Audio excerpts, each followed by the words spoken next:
That means we're about to go live. Behind home plate, we bringing it to them all day. You know what's up? Welcome to Birdland. Win or lose, we bringing it to you always. You know what's up? Welcome to Birdland. Orange or black, we rebuild the pack. No matter where we at, you know we coming back. Section 336, we on this, so tune in. You know what's up? Welcome to Birdland. Yeah, welcome to Birdland. You know what's up? Welcome to Birdland. Now, here come the boys from Section 336.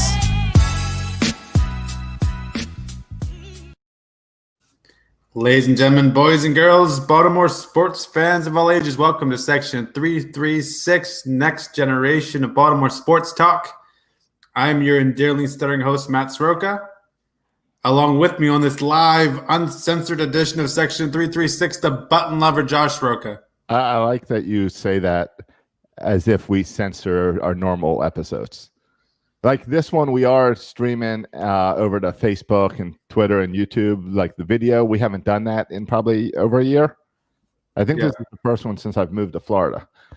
But we are always live. We are always uncensored. We don't do the editing of the episode. Yeah, after the show, usually during the show, Josh goes on like this 30-minute curse-laden rant about something, and then in post-show, he edits it all out. So now he's going to keep that in for this one.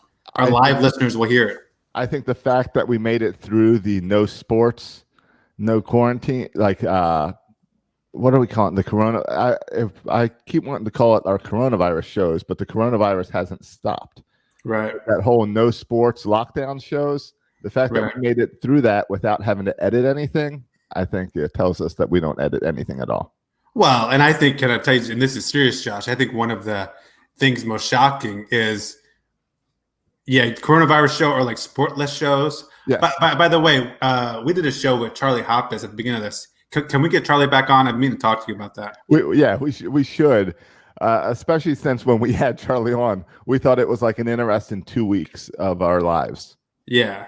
But anyway, I was going to say, if you look at our reviews, we didn't get a single negative review for us talking about some non-sport stuff, because that's where shows get into trouble. Sometimes they talk about non-sport stuff that other people deem as political, and then they go and not get in a review. And we strayed from sports a good bit during these sportless shows, but not a single negative review. Not to say there wasn't a guy who turned us off. You can stick it if you did, but not a single negative review for all those episodes. No, well, that was my favorite part, was that if anything, we got more listens during it. People didn't go. We didn't scare people off. Yeah. When we went off topic, and we got more reviews, like good reviews came in. So I love that, which reminds us, while you're talking about reviews, and Dave is telling us that if you watch us live on Facebook, there's some subtitles, and somehow it's putting live subtitles as we talk, and apparently it really enjoys if you stutter through something.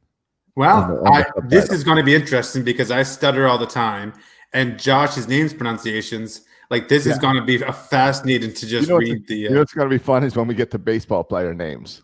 Yeah, I'm saying. See what the subtitle has to do. You're right. But the 336er of the week is Michael Puglisi. Speaking of names I'm having trouble talking about, Michael Puglisi, who went on over to 336er.com, 336er.com, which links straight to our Patreon page, where we ask you to sponsor us for $3.36 a month. And we thank everyone who's there. And each week we pick one of them to be our Patreon of the week. So thank you, Michael Puglisi. Sorry, I don't know how to pronounce your name. Hey, I got a joke for you, Josh. What do you call someone who doesn't know how to pronounce baseball players' names? Scott Garceau. Yes, you stole my punchline. Scott Garceau, yeah. So Josh, all I can say, you're in good company. Yeah, I can say Rio Ruiz. I believe that's the one he struggles with a lot. Yeah, and he also, like Santander, he changes that up sometimes. Yeah. And I do it too. I do it just like the Kamala Harris thing. I do it the Santander thing. I didn't know there was Kamala Harris thing. I didn't know there's a mispronunciation of that. Yeah, a Oh, lot of people say Kamala or Camila. You're Kamala. right. But let's Kamala. not get into politics. We made it this far. No, I'm talking name pronunciations, Josh. It's not political. You know what? I have given up on Santander or Santander. Like, however I say it is how I'm going to say it. I don't even understand. I don't even know the proper pronunciation now because it's been changed so many times. Well, yeah, and it's never been changed by Santander, for the record. I think it's been changed by how just people chose to pronounce it. At some point, though, no, it's been changed twice by him. No, it changed once, and they still didn't get it right, so he had to remind them again. All right. No, I believe it's more of he told them one way last year and another way this year. No, this is not a Zach Britton situation where Zach Britton was like a 10-year vet, and then it's had to come out, hey, guys, you've been spelling my name wrong the whole time. Yeah, I was thinking about that the other day because I'm a very shy person, so very reserved person, as you know. So I could see if my name was misspelled, I wouldn't want to speak up, and I would just write it out. But how reserved do you have to be to just write out your name being wrong on your like everything, your paychecks and everything for 10 years until you finally get the courage to tell someone? Yeah, and it's not like courage is because you got a new job. You got transferred to a new office, and there you said, "Oh, here's how you spell my name." Like you filled out the paperwork or something. Yeah, and it's not like it's just like I go by Zachary or something. Right, It's like a whole different spelling. Right, we understand that because we've all got the Jimmy who suddenly grows up and wants to be James. Yeah, absolutely. We totally understand that. Oh yeah, or even a Matt to go to Matthew or a Josh go to Joshua. Yeah. But in fairness, like our last name is Sroka, and sometimes people are like, it's really offensive to mispronounce someone's name. And like I'm a teacher, so I have a lot of names, and sometimes it's challenging to pronounce. I think it's really important to get my students' names right. At the same time, though, people butcher my name all the time. Yes. And it's okay. Like it's okay to have trouble pronouncing a certain name. So I don't kill like Scott Garceau as much as other people do. But also it's not I'm not a professional announcer, so it's kind of less important. Right. And that's my thing is for Scott Garceau, he's got a chance to practice and read those names over and over again and write out pronunciations. He's professional. He's getting paid. Right. He gets paid more than $3.36 a month in order to do that. Yeah, if we got paid like that, Josh would stay at home all day and practice saying Rio. But the other thing is Rio Ruiz is not a hard name. But it's just different. Like what would be your name, Josh? What would be the name that got you? Well, no, I don't. I mean, any of them. Iglesias. Yeah. But the problem is Michael Gibbons. You always go with a little Mikel or something because it looks like it's spelled Mikel. Yeah. And I should just be like Buck and call him Mike. Yeah. Yeah. No, I'm horrible at names, so it's not like I can throw any stones at Scott Garceau. But have we even talked about the awkwardness? We've had to talk about the awkwardness that Scott Garceau sucks on the broadcast. That when you put Kevin Brown and Ben McDonald on that TV broadcast, it's 1,000 times better. But at the same time, we all love Scott Garceau, so it's not like we're really going to complain about Scott Garceau. Yeah, and that's the deal, right? Like we listen to Scott Garceau a lot on the radio. Like he has a lot of roots in Baltimore, going back to the Colts. Like he's a Baltimore icon. Right. The best show to ever be on 105.7 is Scott and Jeremy. Yeah, I think people are too quick to criticize on Twitter, and frankly, I think they're showing their age a little bit. But I think they're too quick to criticize Scott Garceau. Now, I'll text you and I'll criticize it, or I'll say something to someone else in person. I'm just not posting on Twitter for Scott Garceau and everybody else to see that he sucks. I'm not doing that. I'm not going to do it on the show either. I don't think Scott Garceau sucks. I'm not going to say on the show, and I'm not going to do it on Twitter. I'll just say it in private. All right. If you run into me, I'll show the text that Matt sends me all the time about Melanie. Hey, I'm not going to, you'll never hear me say a bad thing about Melanie because she used to work for Liberty. And us Liberty people, we stick together. And you'll never hear me say a bad word about Melanie. You'll never hear me say a bad word about Derek Arnold either because he's a friend of the show. So, and I don't talk bad about friends of the shows either. Why is Derek Arnold even coming up? Oh, not Derek Arnold. Jeff Arnold. Jeff Arnold. Jeff Arnold. Yeah, Jeff. All right, Yeah. Jeff Arnold makes sense in this conversation. Sorry, I'm not talking Arnold. about Utah Street Trying to Report. bring in. Though I would never say a bad word about Derek Arnold either, because I love Derek. But I'm talking here about the announcer, Jeff Right. Arnold. So who would you say a bad thing about? Oh, Kevin Brown. I think he's a bit scrawny. Have we haven't had Kevin Brown on here yet, have we? No, don't want to. You know, Oh, Josh. we were supposed to at one point. Something came up, I think. Oh, really? Yeah. You know what I realized? I think, and this is like I was thinking about the announcer stuff, and we have a big show to get to. We have, the Orioles played really well against the Yankees. Really pumped about that series. And Suddenly, I believe in this team again. yeah, but on the announcer thing, I've been thinking about like what is it about announcers that you like or dislike, and it has nothing to do with name pronunciation. No, it's painting a picture. I don't even think it's painting a picture. I It is think on it's the radio. I don't think so. I think it's straight personality. And you know how Sure. That's why we love Ben McDonald. because it's like they're talking to you for like 3 hours and they talk about the game, but they also talk about a lot of other stuff. Okay. And like you have to like the person and his personality, right? It's not just about calling the game. Anyone can tell you he hit a fly ball to left field. It's this personality thing, which is a little bit harder because it's hard to have a personality that everybody likes. Yeah, but that's where I think it comes more into that painting the picture, where you don't say, "Oh, a fly ball to left field." You describe it, and you are much better than you or I would be painting a picture about a moonshot or the speed that it comes off the bat and stuff. That it all comes down to being kids, listening to baseball games, and falling asleep to the radio, and that image in your head while you were listening to the radio, and that's will be for my entire life how I listen to radio broadcasts. If I'm driving down the road, if you can get me to just go into a daze where your voice is just carrying me and I don't even realize, I missed my exit or something, you're an amazing announcer, and you've pulled me in. Yes, and John Miller was great at that growing up. Joe Angel was great at that. Yep. But I would argue like Joe Angel, I felt, and he's more recently, so it's fresher in my memory than John Miller. But I felt like Joe Angel, I felt like we were friends. Like I felt like if he was like strolling on the street, like I know that dude, not just as an announcer. Like I know him, his personality. I know what he's like. That's also the beauty of radio and podcasts as well, is that I'm sure our listeners feel like they know us, even though we know some of them, but not a lot of them we don't know. Where I listen to podcasts and feel like I know those guys. And it's the same with when you listen to someone for that long, especially on the radio, like you become friends with them. It's why, when Scott and Jeremy were on the show, we'd listen all the time and you'd feel like, oh, you're friends with Jeremy. Whether or not he comes on the show, you're friends. But I don't feel like I'm friends with Melanie Newman or Jeff Arnold or even Kevin Brown. Well, you are friends with Jeff Arnold, so that's a weird one to bring into the conversation.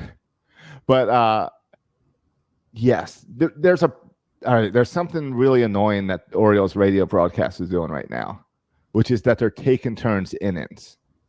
So I'll have an inning with Kevin Brown that really draws me in, where Kevin Brown is the play-by-play, and Melanie will be the commenter, and then they'll flip. And Melanie will be the play-by-play, and Kevin will be the commenter. And I'm not saying anything bad about either one or good about either one, but it takes the rhythm of the game out, where suddenly you're like comparing back and forth. And it's a really weird thing that they're doing in Orioles broadcast right now on the radio. Yeah, they're playing with it a lot. They're also, swapping the TV and radio personalities like back and forth a lot too. Right, so it's not like Joe Angel on the radio. Like it's Kevin Brown and Melanie Newman will be in the radio, and then next week they'll be on the TV. And I don't like all the swapping. You knew that if you turned on the TV in previous years, you get Gary Thorne and Jim Palmer, and you knew how that would went. So it's important to, and with the radio you had Joe Angel. It's important mentally for me to be able to establish that stuff, and I don't like all the flipping around. Well, I think also you can be more critical because you have someone to compare it to who was on the broadcast just yesterday, right? So it's like, or the way the radio's going 5 minutes ago, yeah, before the commercial break. yeah, It's really weird. I don't like it, and it's fine. It's this short season. Hopefully, they get all this fixed for next season, where they settle down and say, "All right, we're gonna commit to these guys." yeah. I mean, they're still rebuilding. They have till 2023 to get this announcer thing straight. But no, I've complained on Twitter about the people talking about the announcers so much, and here with the resurging Orioles, we spent the opening 15 minutes of our show talking about the announcers doing what I hate. Especially, but you know what? It's really important this year because we cannot go in person. So the only way we can watch these games is with the announcers. So the announcers are even more valuable this year than they are in previous years. Yeah. So it's different. And I know you hate talking about it, but it is. It's something that we all deal with now as fans. It's just like, I don't know how you feel. I hate the fake crowd noise. I find it so distracting to hear crowd noise when I know that there's no crowd there. Drives me crazy. Yeah, I think it's I don't like it either. I think they should embrace the quietness.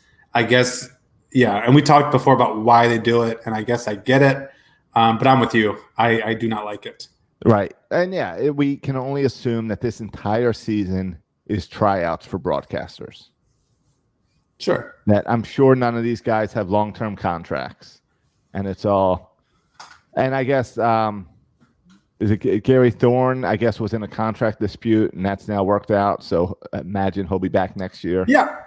I thought he was going to come on for this year, too. I'm surprised we haven't seen him, actually. Yeah, they announced that he would be.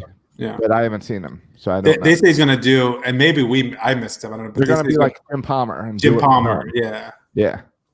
Which I did enjoy. The Orioles had Cal Ripken Jr. from home. Oh, it was great.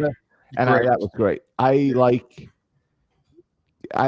Cal being a little retrospective. Yeah. I mean, I like Cal doing anything. So. Oh yeah. I mean, it's nostalgic, right? It's I love Cal Ripken, and yeah, I always love, and he's one of the guys like Jim Palmer. You hear him all the time, right? But Cal Ripken doesn't really talk that much. He doesn't really, publicly speak all that much. No. And so when he does, it's like must-watch TV. Right. Yeah. Yeah. And he always likes to talk about his dad. So it was great to have him sharing about his dad, even though it was really his night and all about him. And I think this is one of those things where, again, I regretted or was disappointed that fans were not in the stadiums, because the 25-year anniversary of 21-31 would have been a fun, cool event. Yeah. Yeah, especially with the results of the game. Like that, that would have been a memorable night. Yeah. It would have been like the statue unveiling. Yeah. Like that. It was a lot of fun.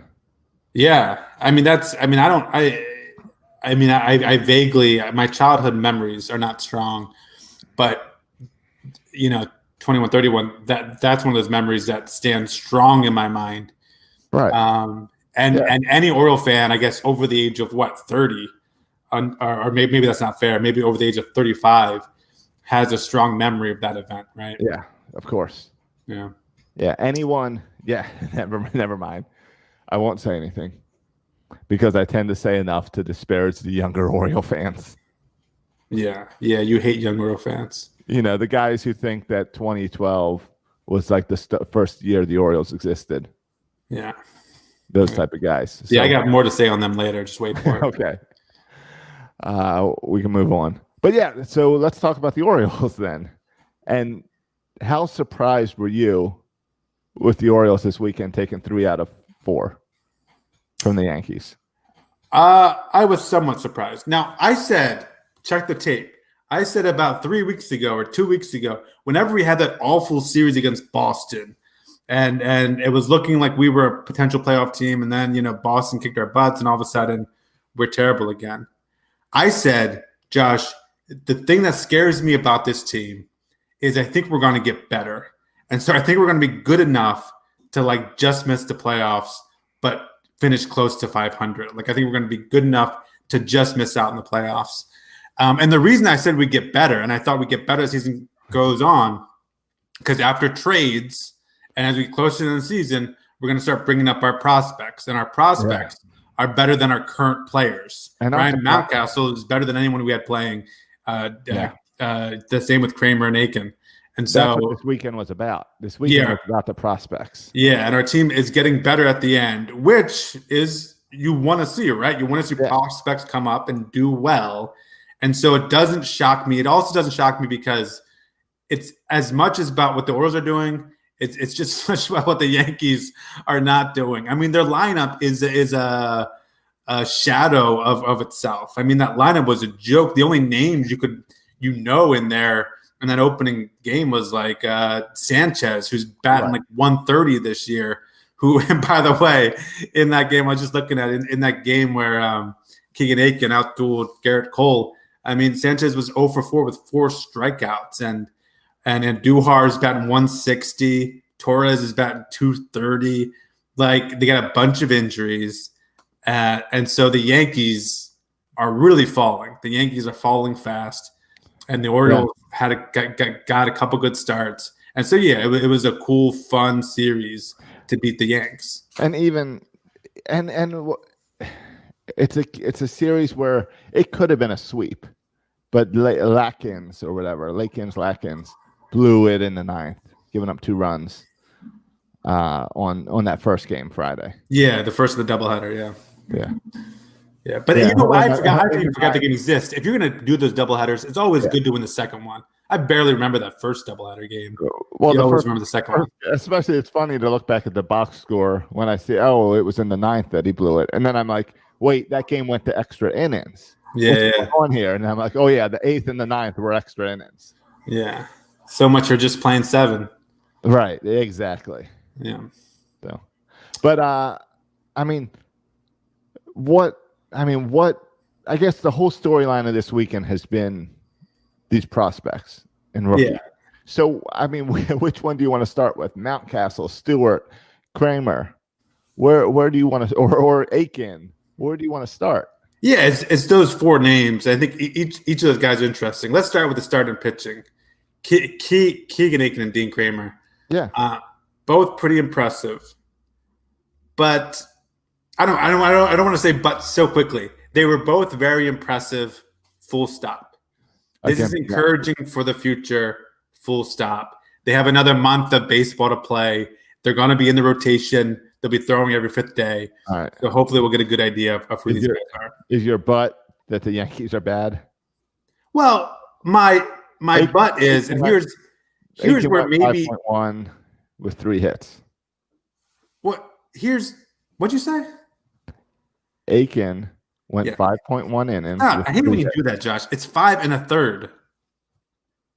Oh, because I said 0.1. Sorry, 5 1/3. I know it's like Mikkel.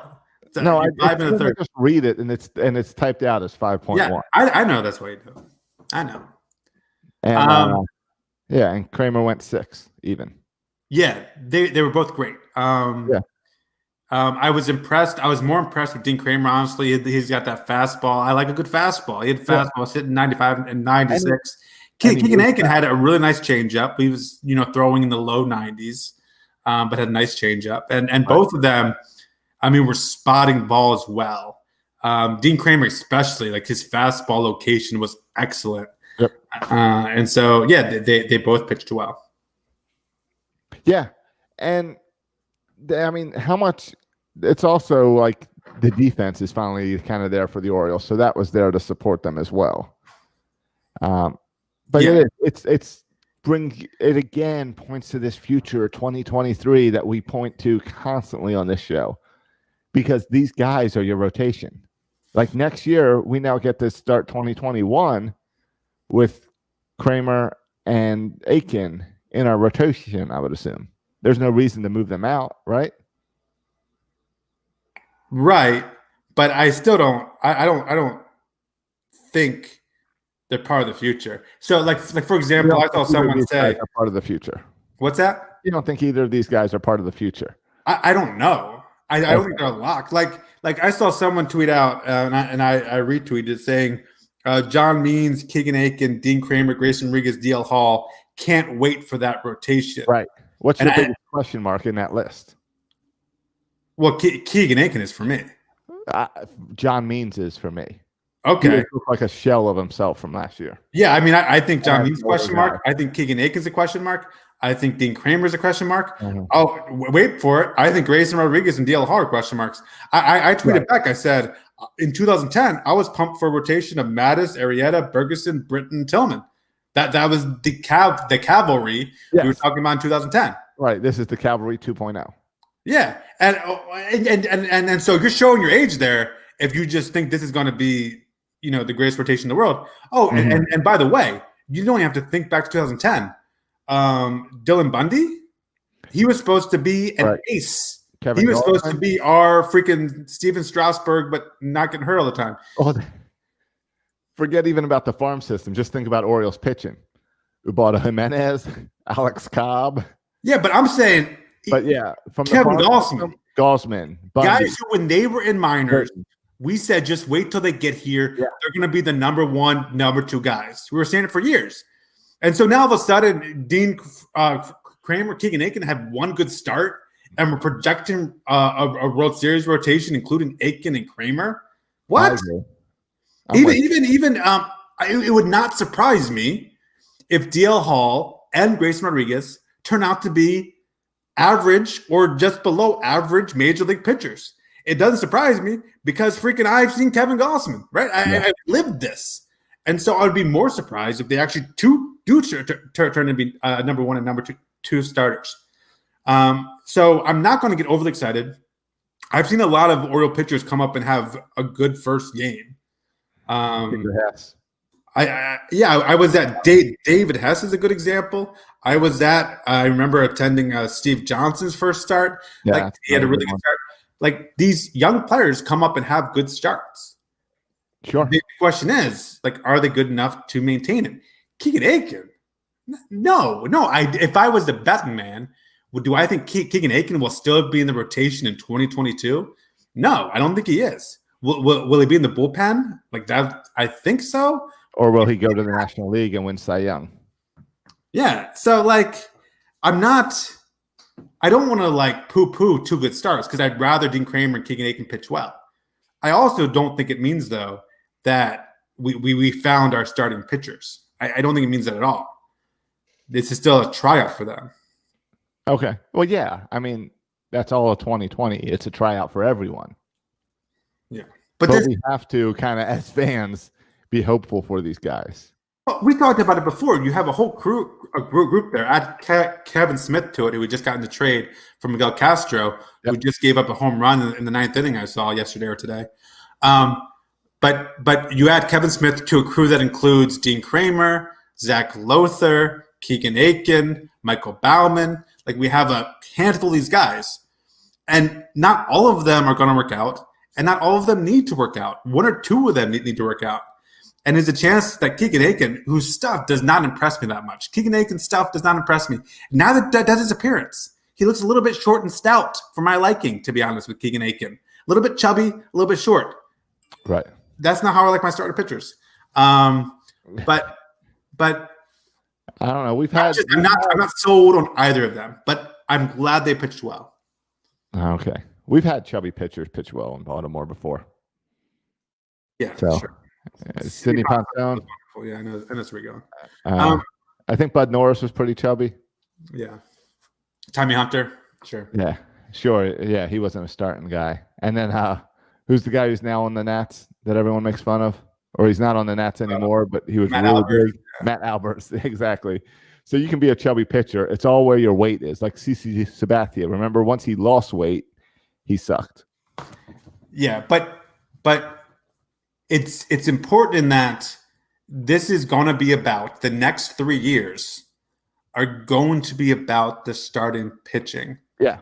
Because even if this year we have a top, 10 to 15 offense this year, next year when you get Trey Mancini back, him alone, I think you can say you're a top 10 offense. And that doesn't include You know, our Andy Rutschman. It doesn't include Herstadt, Kerstadt. I'm sorry, it doesn't include them. And when they get here, like our offense is going to be good.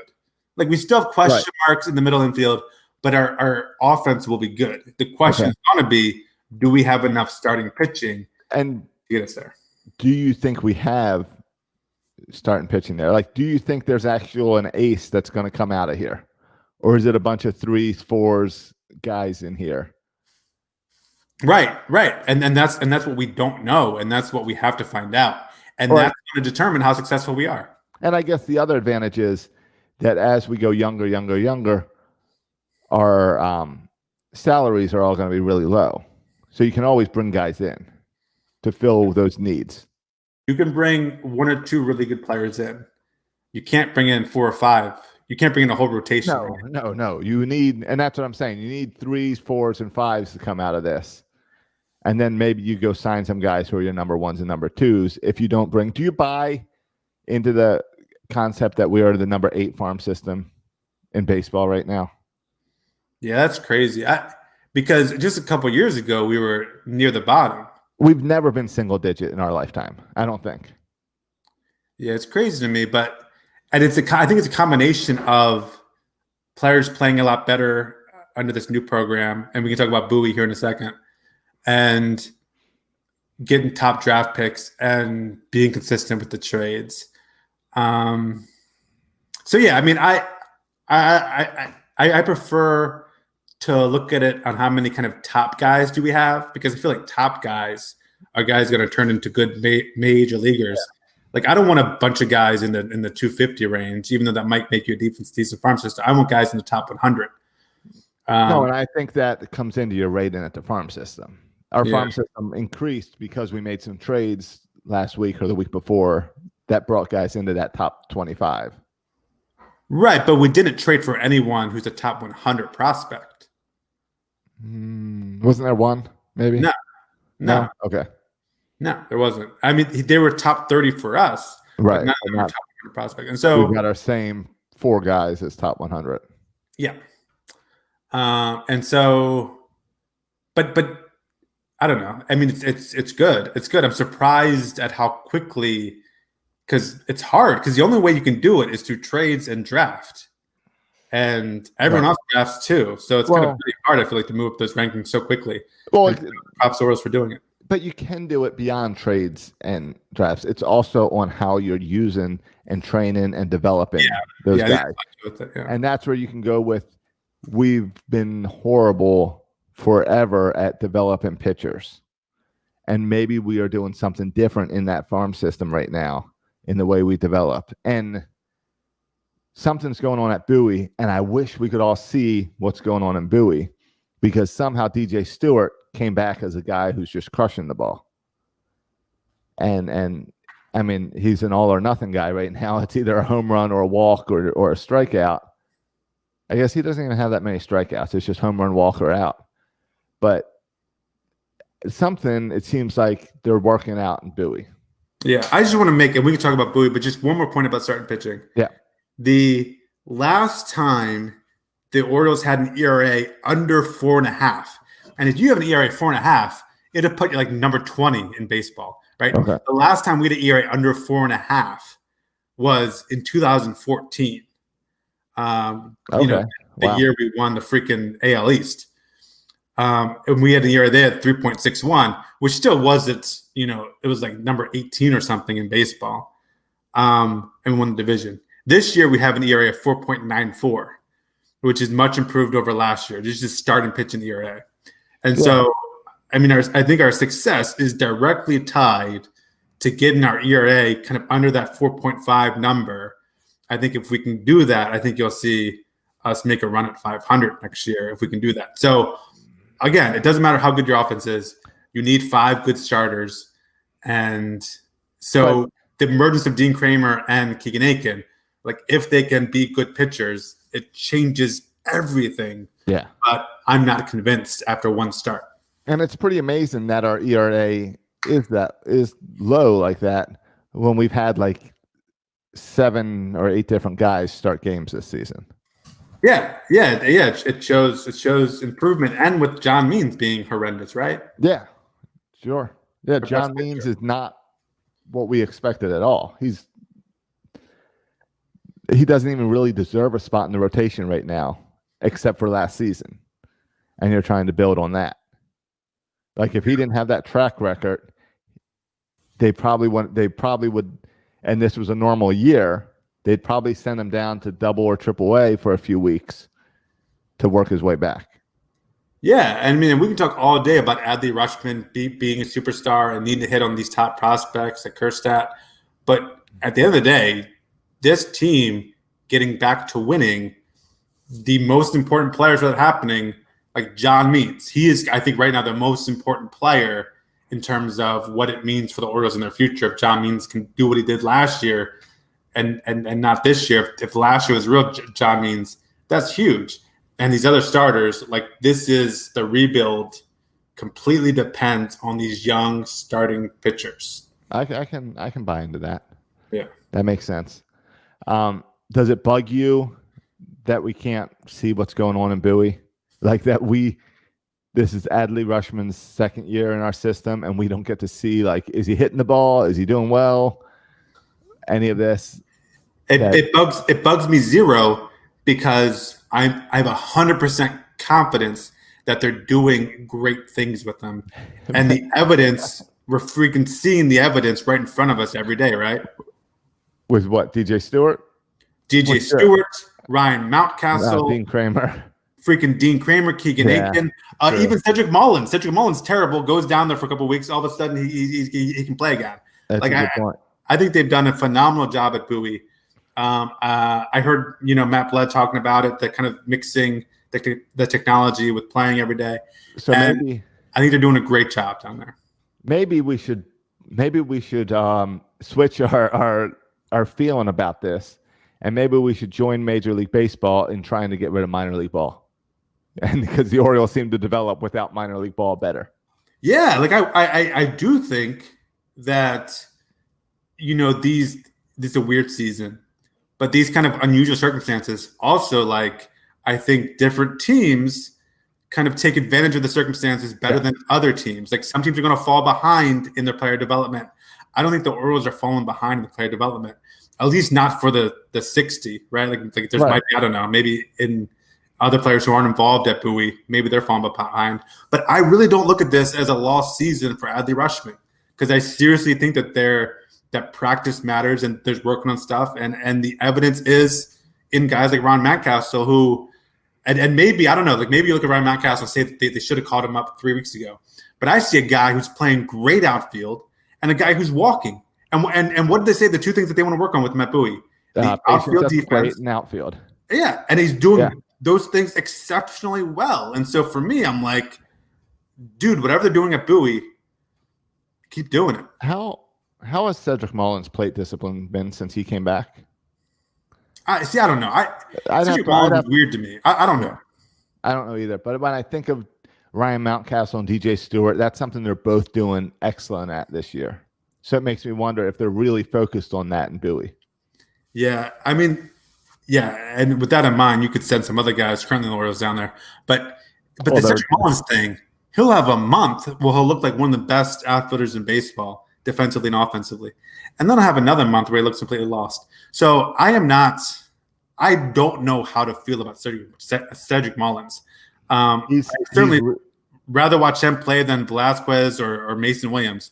But right. I don't know how I feel about him. Like, jury's still out. I don't know if to get too attached to Cedric Mullins because when he plays well with the bunting and the defense and the speed, he is a lot of fun to watch when he's playing well. Right. But I think it's because of the way the Orioles handled the transition and the way us Oriole fans and Birdland handled the transition of Adam Jones handing in center field off to Cedric Mullins. We all accepted that Cedric Mullins is the center fielder for the next 10 years. And not me, and we talked about this on the podcast. Right. He was never one of our top prospects. I know. Never. But that's the way we treated him. And he came out, and what did he do? He played excellent at the end of that season. Yeah. Then he came out the next season and played horribly. So I think the jury's way out on Cedric Mullins. I don't even know if I see him. I get excited about Santander in our outfield. I get excited about Mountcastle and Mancini sharing left field and first base together. I am starting to get excited about DJ Stewart in right field. So I don't know if I see. I know DJ Stewart had one good series. Weekend. Hadn't had a single hit before this series, but okay. But a lot of on base before that. Before those, and I know he still only has home runs, no doubles, no even singles. Yeah, he has one single, I think. Does he have a single now? Yeah, did you get one yesterday? Yeah. All right, but DJ Stewart's a weird one because preseason we said this is DJ Stewart's year, and he came out and he sucked, and we said, all right, he blew his opportunity. This weekend, seems like he's earning that back, and with Santander now hurt, they're going to give him the rest of the season. So he's got another 3 weeks to prove himself. I think we got 20 games left. So, but I see Santander, I see Mountcastle, I see Mancini in this outfield in the future. But you're right, Stewart still has stuff to prove. Mullins has stuff to prove. Well, that's interesting, right? Because we're talking about Mullins and Stewart. Oh, wait a minute. Mullins struggled. Hayes got hurt. Mullins got another chance, and now he's playing really well. Right. Stewart struggled. Santander got hurt. Now, all of a sudden, Stewart has another chance and is playing really well. But that brings up – I'm in this conversation. We haven't even brought up glove man Hayes in there, who's clearly a better center fielder than Cedric Mullins. And the guy who would probably want there. Josh, what's the most important ability you can have as a baseball player? That's availability. Right. And right now, Austin Hayes has not shown he can be available for an entire season. Sure. But it makes me think also we have even more outfielders down in Bowie, down in the farm system. Diaz. I was coming up. Do you think we'll see Diaz this season? Well, just one quick note about Stewart. I was watching the broadcast and I couldn't believe, I took a picture of it with my phone because I couldn't believe it. He's played, in a handful of games, 12 games, not a single hit, but an OBP of 370. I took a picture of it because I didn't play in so many games, not have a single hit, but have an on-base percentage of 370. Now with those, 3 dongs, he's got an on-base percentage over 400. I think he leads the team in OPS at this point. So it's been a kind of remarkable year with DJ Stewart. And I'm a big DJ Stewart fan, and so I'm really rooting hard for him. But you're right, the outfield's crowded. And I don't think Yusniel Diaz, because the outfield's crowded, I don't think he's gonna be caught up this year. But it's possible. I mean, if you want to send Mason Williams down, because Mason Williams has struggled, and bring Diaz up. But if he hasn't been caught up at this point, if he didn't get to call up when Santander got hurt, I don't think we're going to see Diaz this year. Yeah, I mean, I was just pulling up to see what other outfielders are in our farm system, and we have a bunch of outfielders in our top 30, top 100.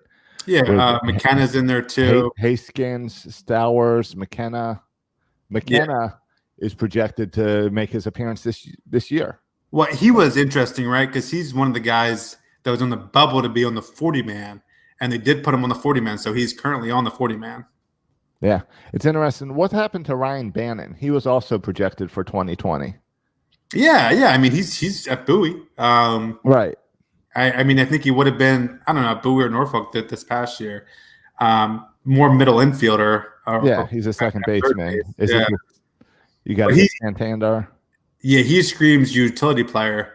So, it is interesting that I think he's more likely to be caught up at some point than Diaz is.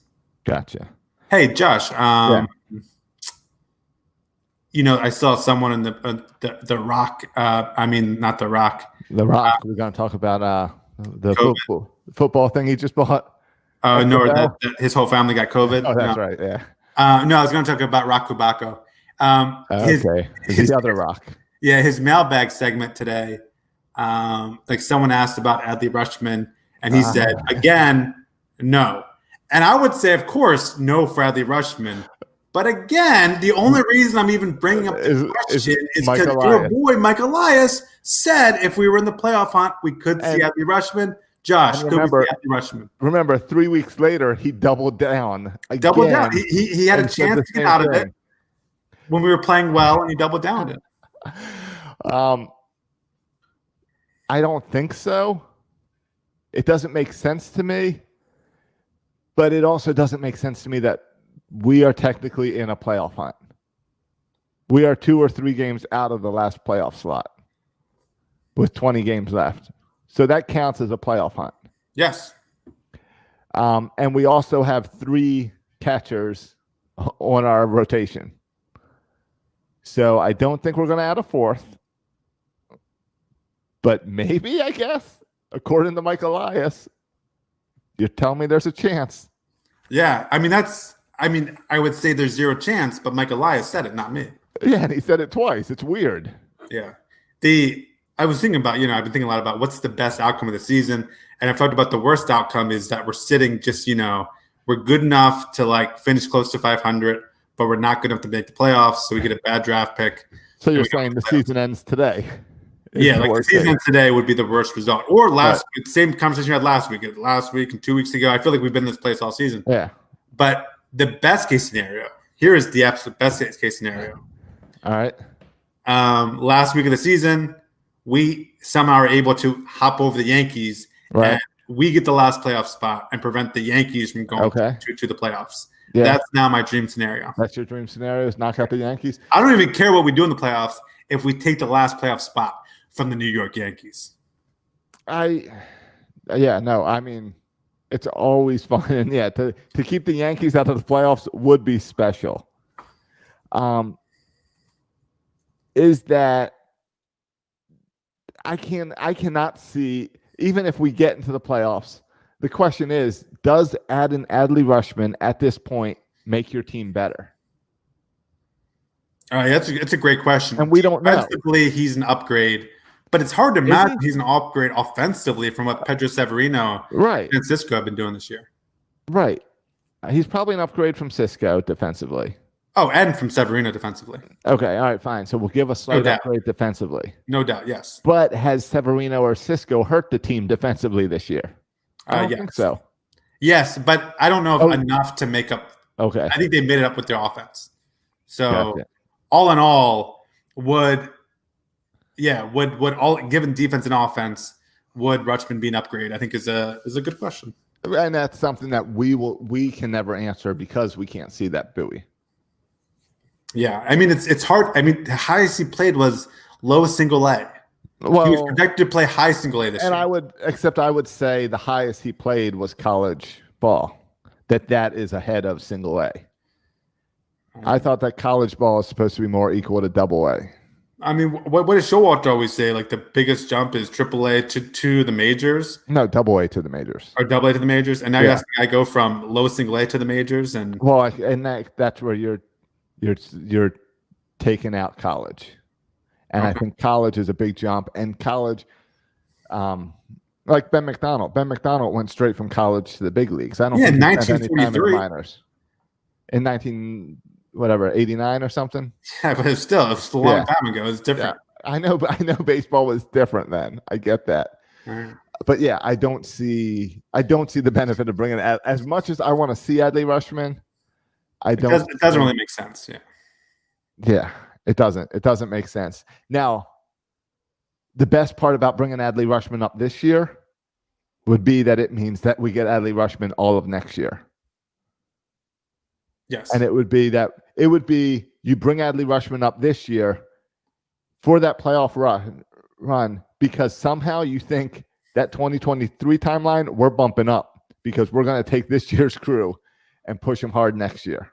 Yeah, it would be a lot of fun to see an opening day lineup next year that include Mountcastle and Rushman and hopefully Mancini. Like that would be Yeah. fun. That's That'd be fun. crazy. Yeah. Yeah. And then hopefully some decent pitching. Yeah, and a healthy Hayes and Santander. Like again, Right. our offense is going to be fine. Yeah. Our offense is going to be fine. It's going to be the pitching. Hey, and just one other note about these young hitters. We haven't touched on it. Just real quick. How good is Ryan Mountcastle? That guy's an absolute stud. He's fun to watch. He is really fun to watch. When he hits the ball, it's like a line drive every time. Those balls that he was crushing, those home runs were just awesome shots. Yeah, and he gets and some of them like the big hit against Garrett Cole, I think it was 0-2 count, 98-mile-per-hour fastball up near his eye level, and he just lined it back over second base for a hit. He's like Alberto in that he can get to balls that you think maybe he shouldn't be swinging at, but he can hit them hard. Except he hits the ball a lot harder than Hans Alberto. I know. So he has a little bit more plate discipline than Hans Alberto, which is not saying a whole lot. But yeah, and also like he's playing good outfield, and he had an infield single the other day, which was like, and it was not like a little, like it was just a routine ball hit. I forget shortstop or third base, but he beat it out. Yeah, I was like, that dude's fast too. So no one's ever talked about his base running, but he seems to also be a much improved base runner. And so yeah, I'm super excited about Ryan Mountcastle. I think he's going to be a special player for a long time for the Orioles. Do we need to say goodbye to Chris Davis in order to have room for Mountcastle and Mancini in this lineup every single day? Yeah, I was looking at it. I was trying to think who played first base the other day for us. I mean, it was Vallejo one day. Maybe Holiday. Maybe Holiday, and the other guy they just caught Nunez. up. The guy they just caught up. I'm blanking his name. Anyway, Vallejo played it on Sunday. Yeah, who played it? I think the first game of the doubleheader. Who played it? It was some guy they just caught up. That's going to annoy me now. But anyway, the point is they played a lot of random dudes at first base. Nunez was the first game, so I'll look up the second game. I'll find it for you. The second game was Herrera. Yes, that's what I was thinking. Yeah, Herrera. That's the second one.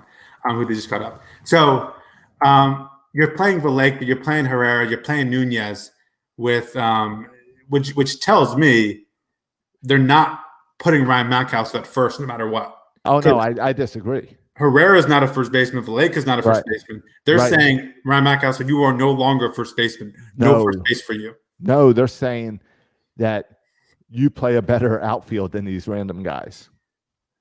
They're saying you're the better overall athlete. If we had Santander here, I'd put you over on first base. If I had Hayes here, I'd put you over on first base. If I had Mullen that I could shift here, I'd put you at first base. It's saying you're the better athlete. I'm keeping you in the outfield. I disagree. I think they're saying we want you to be a left fielder in the future, so we're not messing around with you and moving you to first base. Even though we could probably find a better left fielder than you on our team, you're the left fielder, and we'll throw some yahoos over that first base. So who's the first baseman next year? Mancini? I hope Mancini, yeah. Or back to Davis? Davis is going to get the Bowie treatment. Yeah. That shocks me. If that's true, and the initial reports are that he's going to Bowie, I'm absolutely shocked by it, because that implies that he's going to go to practice and listen to other people. Practice? Yeah. Chris Davis is not the kind of guy to go to practice and listen to coaches. No, remember when he refused to go down to the minors? Yes, and remember when he refused to take the advice of coaches just last offseason? So, I mean, the greatest thing for Chris Davis' career would have him go to Bowie and listen to somebody, but I don't believe it. I just searched Chris Davis Bowie, and I got excited because the top two tweets that came up were Rock Kubaco saying Chris Davis just left for Bowie, and Rich DeBroff saying Chris Davis to play at Bowie on Saturday. Then I saw that those were both from 2014. Really? Oh, did someone get me with that? I don't know. I'm trying to look. Because I retweeted it, and someone might have got me. No, all right. Davis is working out at Bowie was also tweeted by Rock 6 hours ago. Oh, shoot. You're about to make me look like a fool. Okay. So, yes, apparently he is going to go there and work out. All right. Because he was put on the 10-day IL way over 10 days ago on the 21st. Yeah. He just had a boo-boo or something. Yeah. We all saw the boo-boo. It was at the plate. Yeah, he's been boo-booing for the past 3 years. Right. Hey, I have a new favorite Oriole. Okay. Herrera? No, he's a pitcher. Pitcher. Better not be Saucer because he's my least favorite Oriole right now. No.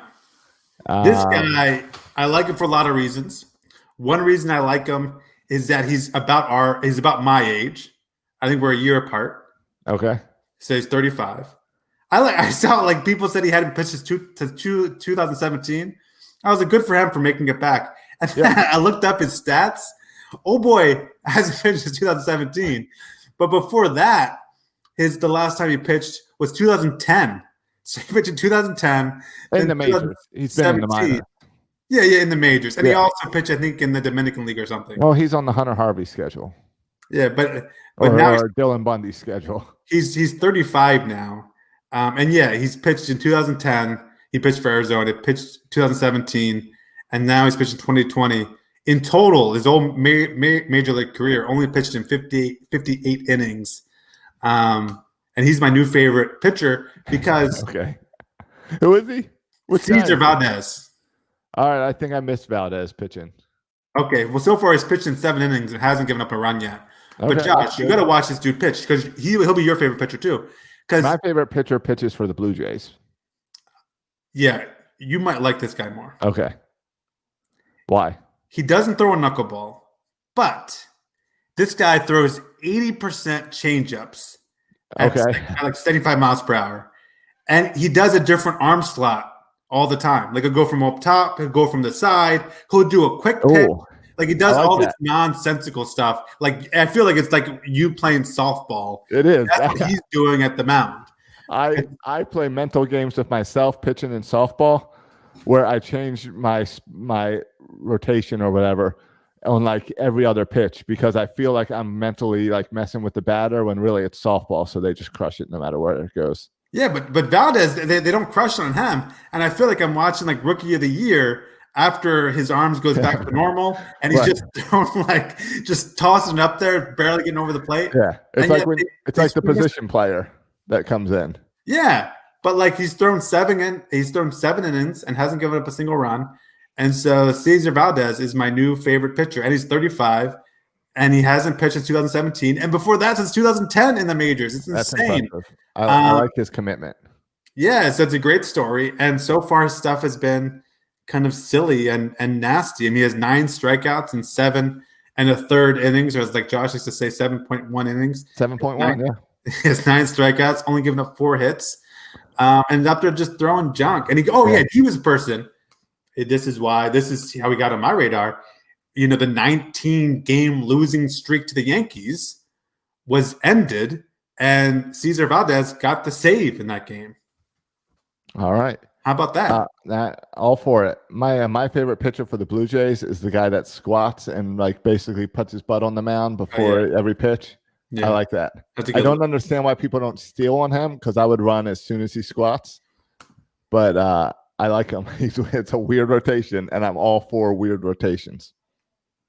Yeah, I agree. So you'll like Cesar Valdez too. He does All some right. funky stuff. I'm gonna keep an eye on him tomorrow. It's really weird for the Orioles not to play on Labor Day. I will say that. But I'm excited because the Orioles have done what we requested. What we request for the Orioles every year is keep me entertained until football season. Yeah. And they did that. Football season starts Thursdays. Ravens play on Sunday. And How I'm you all feeling in on about the football Orioles. season? You think this now baseball, you can do the COVID and the baseball.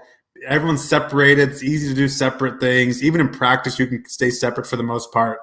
Football, and even with that, even with staying separate, there's been some cases of COVID in baseball. Football, there's more players, there's more coaches, there's a lot more contact, there's a lot more interaction within the team and with other teams. Josh, how is there not going to be multiple COVID outbreaks, and how optimistic are you that there's going to be an NFL season? Somehow we got through all this training camp without a whole lot of blow up. So I'm feeling confident. I feel like baseball did a great job kind of leading the path of how to do this. And not us personally, but other people did a whole lot of complaining and telling baseball after 3 days, we got to shut the whole thing down. And here we are after 40 games. Yeah, And baseball's doing okay. And by the way, there was a lot of people saying shut down the season. A lot of people. Yeah. Now, you and I came on here every week and said, guys, this is part of the whole plan. Like, this is why we do the freaking 60-player thing. This is why we have Bowie. Like, this is part of the plan. They're not shutting down the season. They want to give up that easily. But there was a lot of people who didn't agree with us, Josh. A lot of people went overreaction saying, shut it down, shut it down. And those shut it down people. Baseball season's been all right. Those shut it down people, I don't know how they seem to think that like you had to have 0 cases to be perfect. And I always said baseball must proceed in order for us to have any shot at the NFL. And I think the NFL. But you would agree that baseball is easier to do safely than football. Maybe. I don't know. Yes. All right. All the aspects of baseball, yes. The downtime of baseball and the baseball players going to casinos and strip clubs and nights out on the town. I don't know if baseball, I feel like football players will be more under control than baseball players were for those first 3 weeks. Yeah.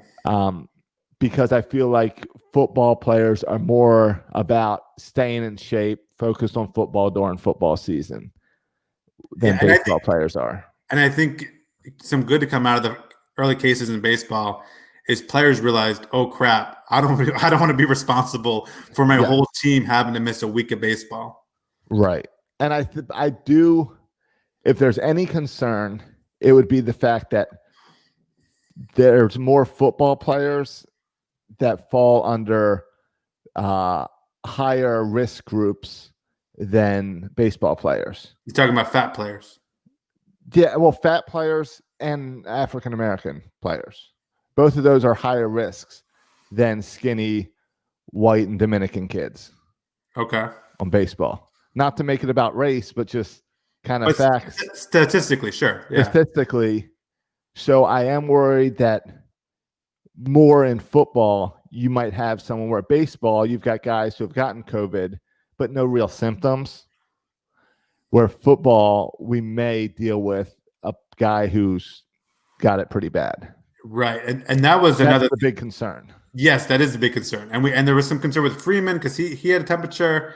And the pitcher for the Yankees, Severino, I think too. But there wasn't during the season a high profile case of someone getting really sick. Right? There was a lot of COVID cases, but no one getting really sick. And you're right. If someone gets really sick, that could change everything. Right. And that's the problem. And that's the big concern that I have. And it's not even a big concern because I still see people hate to talk about it, but sports is a business. And the NFL is about money. And I know there's humans out there playing, but there's always risk factors and no one talks about it. Especially with the NFL. Yeah. The NFL is so much money involved that they're going to find a way to make it work. Well, yeah. And the thing is, as a Baltimore sports fan, Josh, if the Orioles didn't play this year, it would have sucked because I love baseball. But on the other hand, like I didn't think the Orioles would do anything this year anyway. But the Ravens is a different case, right? Like I don't know about you, but I'm very optimistic about the Ravens this year. And I think we should fast forward to the AFC Championship game. And let's just play the Chiefs and Ravens right now for the AFC Championship game, because that's all I'm interested at this point. Because I'm that confident in this Ravens team, so I really want this COVID thing to chill out. Yeah, I agree. I just blocked someone on Facebook. Not sure who's commenting in there about do you like guns and my albums are fire. So I'm assuming he's not really want to talk about the Ravens or the Orioles. So I just blocked him for a moment. Is this in our video chat? Yeah, in the video chat. Look at you multitasking, having conversations about sports and blocking people. Oh, I think Charlie Burr agrees with me because he said, I'm here to listen to Soroka, not your hot breath. So I'm guessing where the word would be Soroka, not one of us is hot breath. I think maybe you should check out the album before you judge. But all right, fine. Right. I don't know. So I blocked Mr. Blackgroves. Sorry if you're a listener. But yeah, I have huge expectations for the Ravens, and I'm very surprised. I was reading today that there's big expectations on the Steelers. I didn't realize that. And Or I Big guess Ben coming back. Yeah. Big Ben's coming back, and their defense is supposed to be really good. So that's going to be back to some like good AFC North football. Yeah. And And, I'm totally we can beat up Cincinnati and Cleveland on the other weeks. Right. We get the Browns week 1, so that's a nice win. Yeah. So yeah, it's exciting. And yeah, the Ravens, it's very weird to be a Ravens fan right now because we have never been the favorite. Even in Super Bowl years, it's always us against the world. With Lamar Jackson this year, he's on the cover of Madden. He was the MVP last year. Many people outside of the city of Baltimore have the Ravens projected to win the Super Bowl. We've never been in that case before. That and also to add to that, we become a really likable team. Like a lot of people like Lamar Jackson and like the Ravens because of Lamar Jackson, because he's the most exciting player in the NFL. So all of a sudden I'm not saying we're America's team, but we're a lot more well liked than we ever have been. And you're right. I like that. We're America's team. Forget the Cowboys, forget the Patriots. We're America's team. Yeah. I'm just saying we're really well liked. Just give Lamar a couple years and see if we're not America's team. Let's go. Not to mention J.K. Dobbins, who might be the most exciting rookie. Yeah, I mean, we'll see. I've never seen the dude play. I didn't get to see him in any preseason games. But maybe you did, Josh. Oh, yeah, I saw them all. Every preseason game I watched with him in it. Yeah. All right. Ready to get out of here? Yeah. We covered a lot of stuff this week. We did. Even got in some football talk. Those show notes really helped. Like this was a sprint. And at the bottom of my screen, it says, you're in the show. Everyone can see and hear you. That's what it says at the bottom. Everyone can see and hear you. Does it? Pressure. Oh. Did yours say that's on the screen? No. But at the bottom of my screen, I got controls, like where I can do this and make it all you. Well, I got a blue box that says, everyone can see and hear you. No, I got these buttons to do different designs, but I just left it pretty steady. And then I got a screen share where I could share my screen if I wanted to. Plus, over on the right-hand side, I've got all the Facebook comments, so I've been monitoring that. So, yeah. All right, cool. Yeah, it was fun on the video. Yeah, hopefully it recorded nice. Yeah. And I hope everyone enjoyed it. That was tuning in live tonight. I think this will live on our Facebook page, too. So you can watch it tomorrow. All right. Sounds good. I don't know what this next week holds for the Orioles, Josh. I'm tired. I can't even predict the Orioles anymore. It's the Mets and the Yankees. So who knows? Who the freak knows? All right, but I'm excited to watch. I'm hooked. Like I am super into the Orioles season. I'm all in. Let's go. It's been a fun year for the Orioles this year. Right. No, Sunday we have the Orioles at 1 and the Ravens at 1. And they both are team games to watch right now. That's exciting. Yeah, that's good stuff. All right, guys, make sure you go to iTunes, give us a 5-star review, tell us why you love us. Go to Twitter and follow us. Go to Facebook and follow us. You can follow the show on Twitter and Facebook. Just search Section 336 Show. You can follow me on Twitter at Section 336. You can follow Josh on Twitter at Josh Soroka, and don't forget our Patreon as well, $3.36. There you go. Thanks for listening, boys and girls. And as always, go O's and go Ravens.